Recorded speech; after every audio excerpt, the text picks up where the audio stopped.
행복한 출생, 든든한 미래가 있는 대한민국을 위해 2006년 시작된 그 첫걸음. 당시 눈에 띄게 늘어난 맞벌이 부부와 이들의 자녀 출생과 양육을 돕기 위해 발족했던 생명과 희망의 네트워크. 그리고 4년 후 2010년에는 각계 인사들을 모시고 출산장려 국민운동본부를 출범하며 저출생과의 싸움이 본격화되었습니다. 그리고 대한민국이 초저출생 시대에 접어든 2020년대 코로나 팬데믹으로 모이기가 어려운 상황 속에서도 2021년 다음 세대 운동본부, 2022년 저출생 대책 국민운동본부를 출범하며 그 뜻을 이어갔습니다. 이어 2024년 2월에는 사단법인 행복한 출생 든든한 미래를 설립, 저출생 극복을 위한 종교시설 아동돌봄 활용에 관한 법령 개정을 최우선 과제로 놓고 교회와 성도님을 대상으로 서명운동과 함께 정부와 국회를 오가며 정책 제안과 다양한 포럼 등을 진행하였습니다. 그리고 2025년 1월 14일 우리는 드디어 그 염원을 이룰 수 있게 되었습니다. 저출생 문제는 사회 구조적 문제로 매우 복잡하기 때문에 국가 차원의 시스템을 갖추고 정책이 개선되어야 하며 개인 문제로 인식되는 것을 공동체의 책임으로 인식되도록 해야 합니다. 2024년 정부에서 조사한 바에 의하면 저출생 원인 해결을 위해서는 주거 문제 해결, 일, 가정 양립의 어려움 해결, 양육 및 교육 비용 부담 문제 해결, 그리고 결혼과 자녀에 대한 필요성 인식 변화가 필요하다고 발표되었습니다. 우리는 이 가운데 주거 문제를 제외하고는 교회가 문제 해결에 앞장설 수 있다고 생각했습니다. 공간과 인력이 있는 교회에서 아동 돌봄을 책임진다면 부모가 안심하고 일을 할 수 있고 큰 비용 없이 양질의 돌봄을 기대할 수 있게 되는 것입니다. 어머니의 78.2%가 아이 돌봄 문제가 해결되면 저출산 문제 해결에 도움이 될 것이다 라고 답하였고, 어린이집 폐원이 가속화되어 전국 597개 읍면동에 어린이집이 없어 돌봄 사각지대가 발생된 상황에서 영유아 돌봄 서비스를 제공받지 못하는 사각지대 지역을 교회를 통해 해결할 수 있다는 제안을 할 수 있었습니다.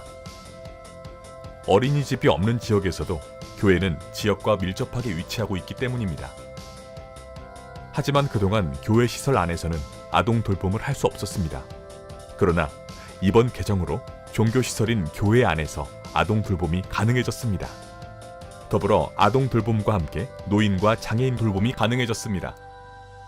교회에서 영유아부터 노인과 장애인까지 돌봄 활동을 제공할 수 있고, 별도의 공간 마련이나 용도 변경 없이 기존 종교시설에서 돌봄이 가능해진 것입니다. 이번 개정을 통해 지역사회의 돌봄 사각지대를 채울 수 있는 새로운 가능성이 열린 것입니다. 특히 0에서 2세 아동의 어린이집 이용률은 40.9%인데 전국 어린이집 10곳 중 4곳이 0세반을 운영하고 있지 않습니다.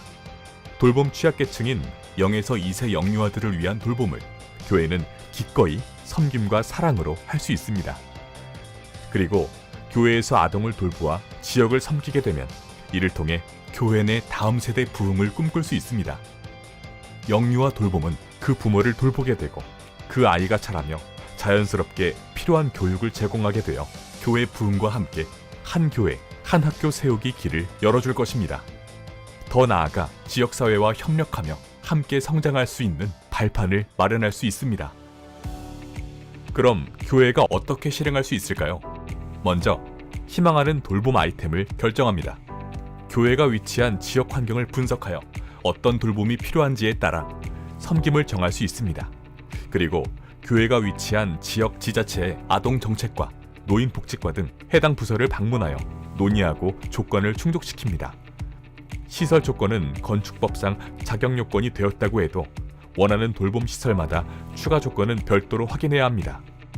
또한 돌봄 종류에 따라 전문 인력 기준 및 공간위생 관리 기준이나 안전설비와 같은 세부적인 요건이 있을 수 있습니다. 그러면 어떤 아동 돌봄이 가능할까요? 저출생 대책을 위해서는 먼저 돌봄 사각지대를 대상으로 0에서 3세 영유아를 위한 공동육아 나눔터 설치를 제안합니다. 공동육아 나눔터는 여성가족부에서 담당하고 있는 영유아 돌봄 체계로 부모와 함께 육아 품앗이를 하는 돌봄의 영역입니다. 정해진 커리큘럼대로 아동을 돌보는 것이 아니라 자율성과 유연한 돌봄이 가능합니다. 그리고 정부 요건에 맞는 돌봄 서비스를 하게 되면 정부 지원금을 받게 됩니다.